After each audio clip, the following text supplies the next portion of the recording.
Hey everybody, I'm back. All right, welcome to Bitcoin Builders Nashville. You're on the technical stage. We're having a silent disco. You got headsets on so you can listen. It's gonna be great. All right, we got one last great panel, not a panel, one last session here on this stage. It is by Gabe Parker of Galaxy. He's gonna come up here and lay out the Bitcoin L2 landscape, an overview of some of the different design choices that various projects are taking.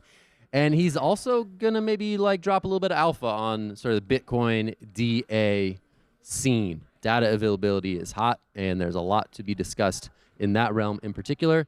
So I'm gonna welcome Gabe up to the stage. Let's give him a big warm welcome to Bitcoin Builders Nashville. Here we go.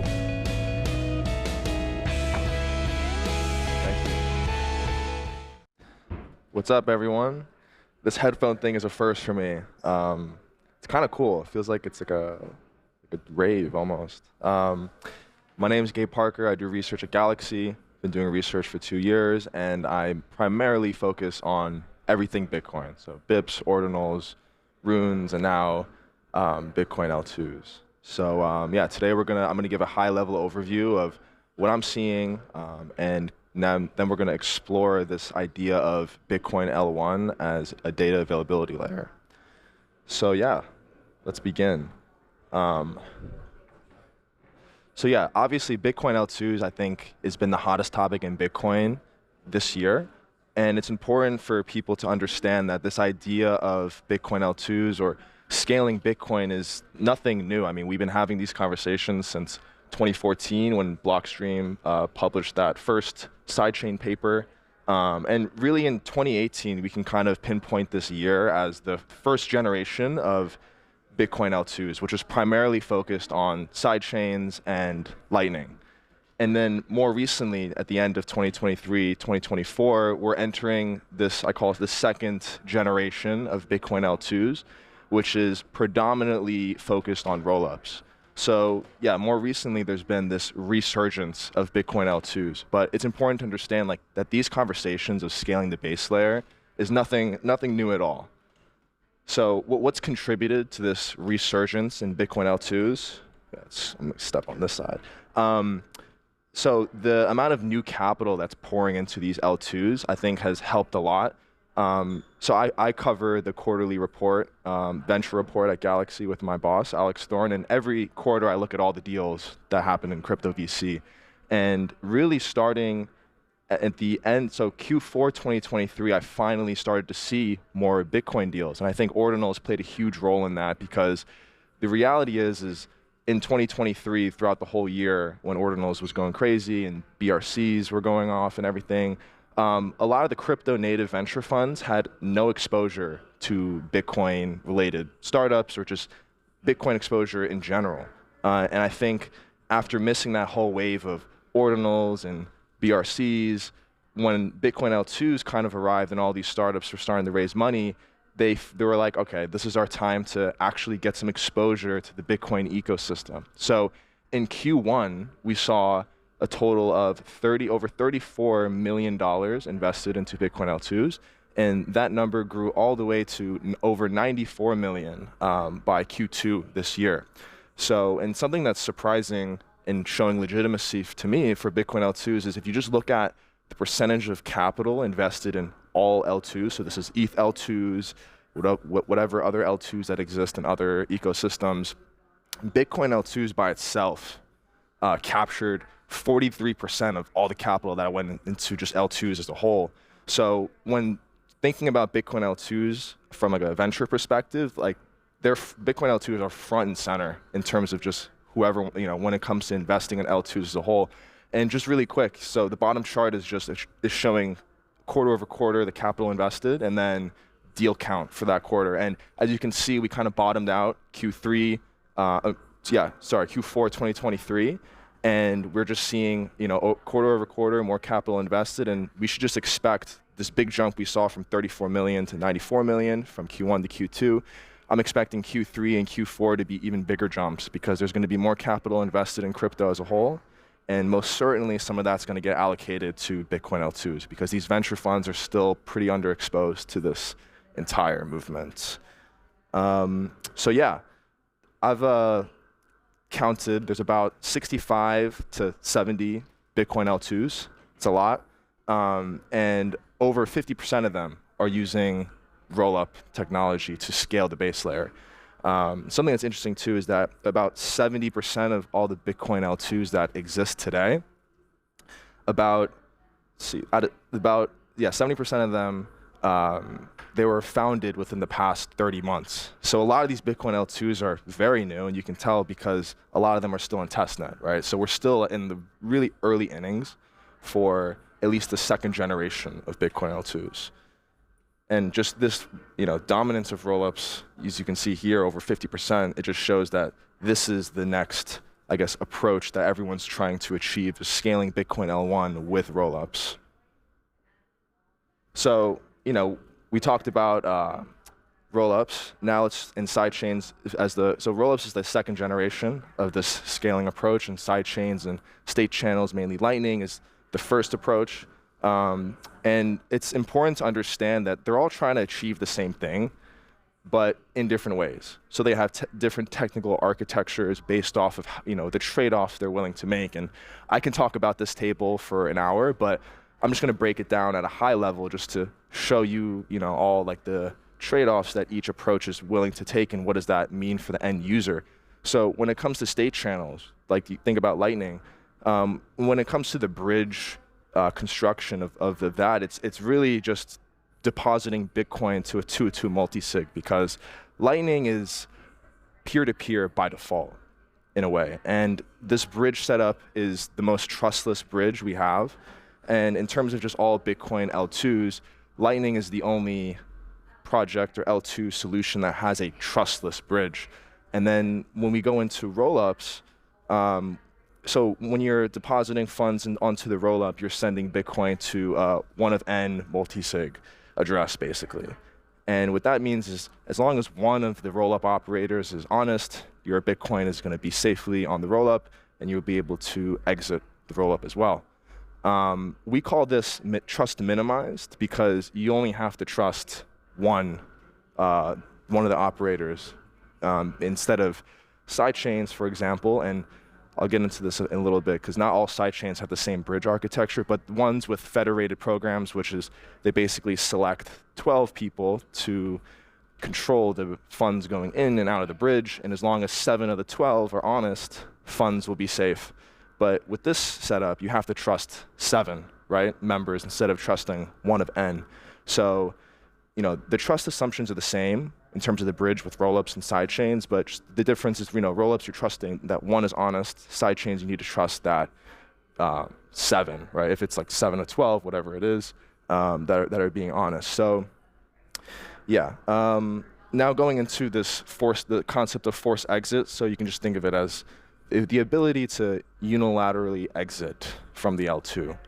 And this is a thing that's, Ethereum rollup people talk about all the time, but state channels are really the only Bitcoin scaling solution that has a legitimate force exit. So what that means is, on Lightning, if you just want to leave the Lightning network, all you need to do is broadcast the recent state in a withdrawal transaction, and then the other party needs to agree that, okay, that's the recent state, and you get your funds on L1, right?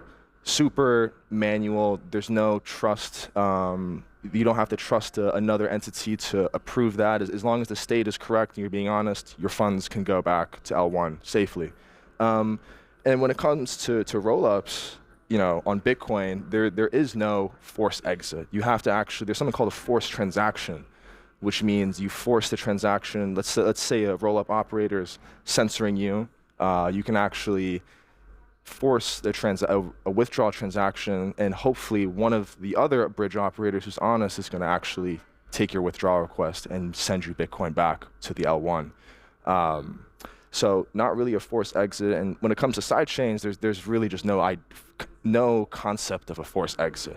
If the federation is malicious, you're kind of screwed. But at the end of the day, they have their own governance frameworks, or whether if there's like validators, they have slashing that keeps them in check, right? So this ability of unilateral exit is definitely not linear across all the scaling solutions. Security models is something interesting when you're looking at each of these solutions. So state channels, they have something called watchtowers, right? Not everybody runs a watchtower, but they don't need to, because a single watchtower can actually monitor multiple channels. And what a watchtower does is it makes sure that no one's posting or using an old state of a channel to steal someone's funds. But that's really the security for Lightning in a state channel. And when it comes to rollups, the security is really, although it is the verifier who's verifying the proofs that are being posted, the real security of a rollup is tied down to the fraud proof. So the ability to actually post a fraud proof and try to challenge the bridge operator that they didn't honestly process a certain withdrawal. So yeah, and sidechains don't really have the security model is more or less just governance, like the governance for the federation and slashing. So before I get really too deep into this, we're gonna just stop at data availability, because this is I think the biggest key feature that's different across all the solutions. Because when it comes to data availability, rollups are really the only solution that heavily rely on this aspect. But state channels, in terms of data availability, the user needs to actually hold their data, because if the user is not owning their data or has their most recent state, they can't broadcast that and withdraw, right? So, but yeah, DA is probably the most important topic when it comes to just Bitcoin L2s, because it's critical for rollups, which is, as we mentioned earlier, more than 50% of the L2s in existence today. So let's get into it. Bitcoin for DA doesn't make sense. So just by looking at this, it does not make sense, right? So this is megabytes per second, and you can see Bitcoin versus Ethereum and Celestia. It's clear that just Bitcoin was never designed to be a data availability layer, because it has a 4 megabyte block limit, and it has 10-minute block times, right? So just as a result, the math makes it not great for data availability, but there are some benefits there that we'll get into. So rollups. So there's a few rollups right now that are claiming they're going to be posting their data to Bitcoin L1. And what are they posting specifically? They're actually going to be posting something called a proof output and a state difference. So this is the validity proof, and this data by itself is 400 kilobytes. So that's 0.4 megabytes, right? So what's kind of crazy is that one rollup by themselves, when they post data every 6 blocks, they're going to be taking up 10% of the entire block. And that's just one transaction. So if you see these green bars, right, so that's rollup transaction data, and that's just one transaction. And the orange bars, which is financial transactions, just normal transactions, these are thousands of transactions. It makes sense it takes up that much space, but we're going to be living in a world where one rollup posting data, right? And I said there's more than one that's going to try to be posting, but just one rollup alone posting data every 6 blocks, it's going to get super competitive for block space, and these rollups are going to have to pay a premium and pay a lot of money to post this data. So this is what block consumption looks like in a world with rollups that actually post data to Bitcoin. So as I said earlier, this is going to be extremely expensive. So 0.4 megabytes is actually kind of a lot of data when you're trying to put that on Bitcoin L1. So what I did was I just broke down how much would that cost in a 10 sat per vbyte world, 20, and 50. So one rollup that's posting 400 kilobyte proof outputs and state diffs to Bitcoin is going to be paying, in a 10 sat per vbyte world, about 23 million a year to just post data. It's a lot of money. That's a lot of money. It's actually a little bit. It's more than what the ZK rollups on Ethereum are paying. So what does this mean? Well, they're going to just have to generate a ton of transactions on the L2 and have the fees at a certain level enough to either obviously make profit, but at least break even, right? So, we're looking at a world where they could even be paying over 115 million a year just to post data, and that's extremely expensive. And yeah, so this is just to kind of describe the sensitivity table. So if you look at the 10 sat per vbyte column, it'll cost 23 million a year at 10 sats per vbyte to post for rollups on Bitcoin to post data every 6 blocks, right? This is just one rollup. And if that rollup has 100 million transactions that year, it only needs to charge 23 cents to break even, right? And this table, I just want to be clear, this is not the exact cost number. This is actually like a decent estimate because I've talked to all the rollup teams about this. It's a decent estimate, but what shows is that there's going to need to be a ton of transactions on these rollups to actually pay for these costs because these are pretty hefty costs, right? And we'll get into what problems this is going to cause later. And yeah, so hold on a second. Oh, I still have a lot of time. Okay. We'll get into the outlook. So I mentioned earlier, there's about 65 to 70 Bitcoin L2s in existence, and let's just be honest, most of them are going to fail. I think only a few can win. People really underestimate the amount of, there's not that many users in general, right, in crypto that are willing to use L2s, and even on Bitcoin, that number is even smaller. So just the amount of mind share that can go to 65 to 70 L2s is just not realistic. So most definitely, within the next few years, that number is going to become a lot smaller. I think for the rollups on Bitcoin, right, and this gets into my next take on the data availability expenses, most of these rollups aren't going to be able to afford posting data to Bitcoin L1 because they're not going to have the proper and the high quality applications on the L2 to generate enough transaction fees to pay for these data posting costs. So I think DA is going to get so expensive for these rollups that only a few that have raised a lot of money and actually have a lot of partnerships for go-to-market strategies, those ones will exist. But I can tell you right now, I can count on one hand or half of my hand, how many Bitcoin L2 rollups are actually doing that. So I think what's going to happen is that a lot of these Bitcoin L2s that are like, oh, we'll post to Bitcoin L1 for DA, they're actually going to post to Celestia or, I've heard Near is a potential option. And also, there's a couple Bitcoin DA layers that are one's called Nubit.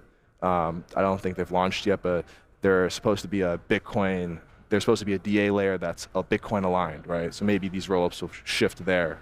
But then the question becomes, if you're a Bitcoin rollup and you're not even posting your data to Bitcoin, are you even a Bitcoin rollup, right? If you are a quote unquote Bitcoin rollup and you're posting data to Celestia, I argue that you're not a Bitcoin rollup and you're kind of just you're a Bitcoin Validium, right?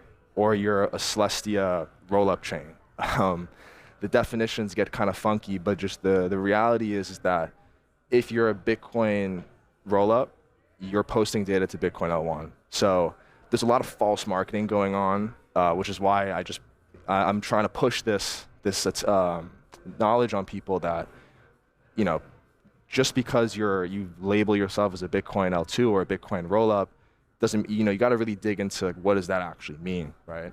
And that kind of gets into my next point, which is as we go from 65 to call it 10 and then 5 Bitcoin L2s, the one that trimming down is going to have to do with what Bitcoin L2s are aligned with Bitcoin. So what does that mean? It means, are you using Bitcoin for data availability? Are you using native Bitcoin to bridge over for your sidechain or rollup Bitcoin?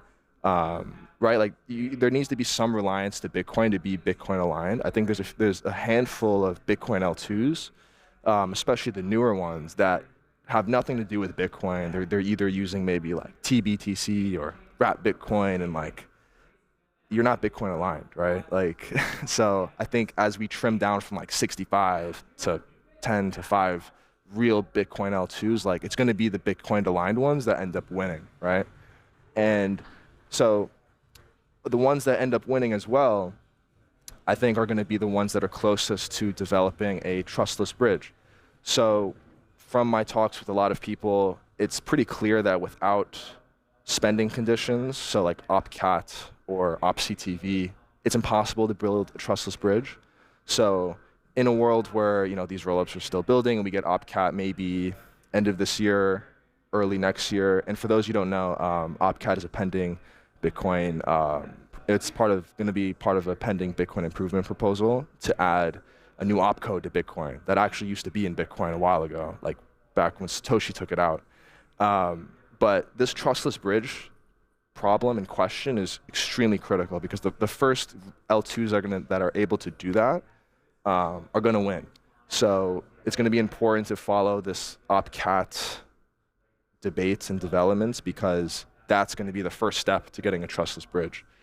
And just overall, it's important to ask, like, all right, why do we need all these L2s, right? And I think one reality is that there's a lot of stuck liquidity on Bitcoin L1 that's just getting no yield. And what are your options? Well, you either work with a big firm like Galaxy and you lend us your Bitcoin and we do like cover called strategies, but not everyone can do that, right? Or you can wrap your Bitcoin on Ethereum and get like 50 basis points on wrap Bitcoin, which is terrible. Not even worth the risk of bridging your Bitcoin to Ethereum.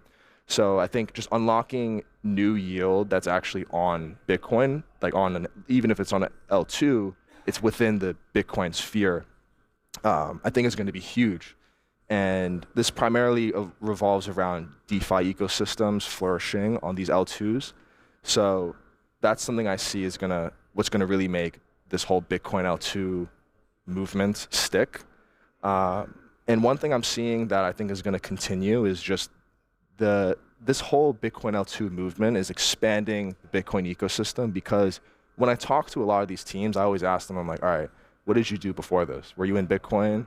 And I get a lot of people that are like, oh, I was doing Ethereum stuff. I worked with an Ethereum rollup team, or I was an Ethereum dev. I was, a near dev or Cosmos dev or whatever, right? My point is that like Bitcoin L2s is so exciting right now within our industry that we're extracting talent from all these other ecosystems. And these people are going to stay. They're not just going to be here for a year. I think they're really committed to, leaving wherever they were and coming here to build. And that's great. Although Bitcoin has a ton of talented people already, just having more can only help, right? So I think that's really interesting. And taking away a lot of Ethereum, talented Ethereum developers makes me think that maybe Ethereum was testnet. I don't know. Yeah. So, but yeah, that's all I got right now. We got like 8 minutes for questions if I'm able to do this. You are able to take questions. Just wait until I get the mic to you. All right, Andre, what's your question?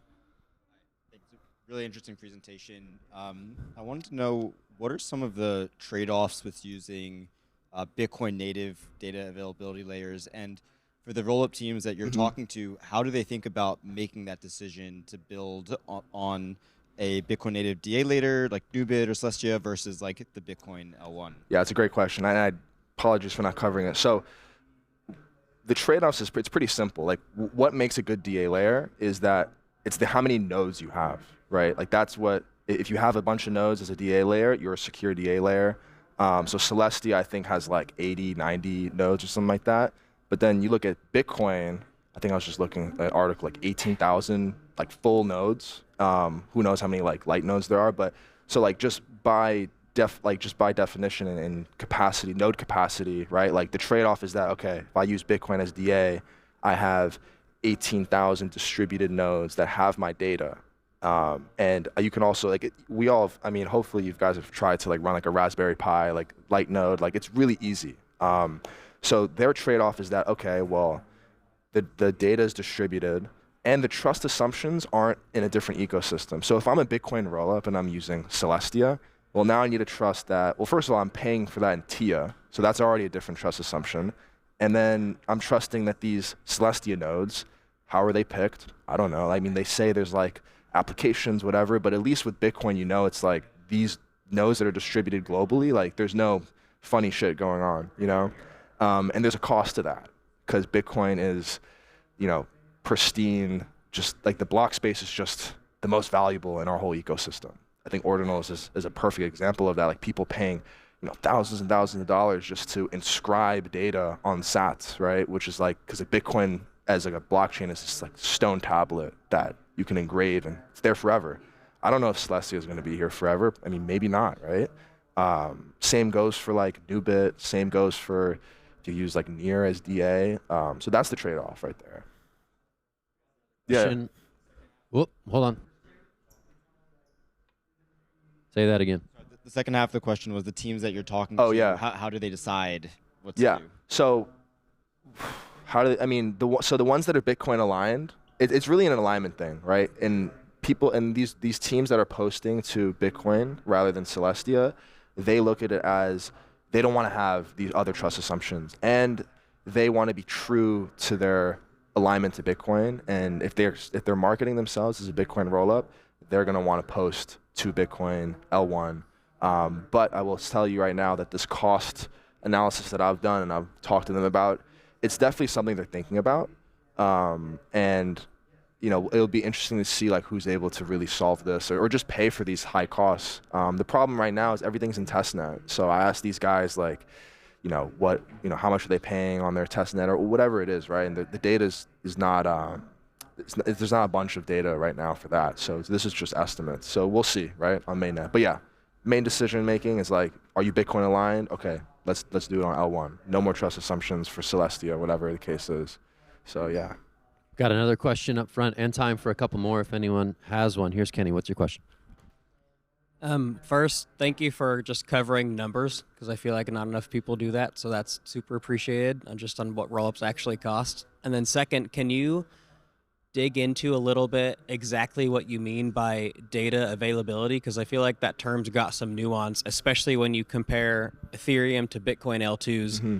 Ethereum has the capability to like decide if a transaction is valid because it's got the same compute power as an L2 might have, whereas Bitcoin doesn't have that same like computation ability to like verify if an L2 transaction might be valid if the L2 has more like functionality than the Bitcoin L1 has. Mm-hmm. So when you talk about like data availability for Bitcoin layers, what exactly do you mean by that? Do you just mean like writing history? Do you mean like transaction validity? What do you mean by that term? Consensus, I would say. So when a rollup is posting their proof output and state difference in a Bitcoin block, the idea is that any participant in the rollup ecosystem, because if you are in the rollup ecosystem, you're running a node for the rollup, like for the rollup chain, and then you're also running a Bitcoin node. So for you to construct the most recent state of the rollup, you need to have access, 24/7 access to that data, which is this proof output and state difference that goes into every 6 Bitcoin blocks. So it's really a consensus thing, because if that data, without that data on Bitcoin L1, or without that data in general, right, the node participants of the rollup aren't able to like construct for themselves like what's the most recent state of this rollup. So, and without knowing what the recent state is, there's really no consensus. So with the rollup, like the consensus and finality, right, is when this data is posted, the state of the rollup is final. Therefore, like the transactions are in a way like are actually like final. Because before in this lull period of between the 6 blocks, it's kind of called like soft confirmations, right? But yeah, the role of it is really consensus and finality, because if a node can't get access to this data, they can't build or know what the L2 state is. So yeah, I hope that answers it. So would you, in the context of Bitcoin layers specifically, would you say that that data availability and Bitcoin finality are relatively synonymous in the sense of like, if my transaction on the L2 as irreversible as it would be if I were to have conducted it on the L1? Correct. Yeah. Like it's once the data is posted, like it's irreversible. Like there is fraud proofs, right? That's the only way and so essentially like if that data is incorrect, that's posted, right? And the block gets, mined, and someone posts a fraud proof, says, oh, that data was wrong. It does change, but by default, like once that data is posted according to the rollup, like everything's final, right? Like there's, your transaction, your withdrawals processed or the deposit's processed, your swap on the L2 is processed. So that's like the true finality. Yeah. Cool. Thank you. Yeah. Any more questions? All right, that was really great. Let's give Gabe a big round of applause. Thanks for going deep on that topic. We appreciate it. Thank you. All right.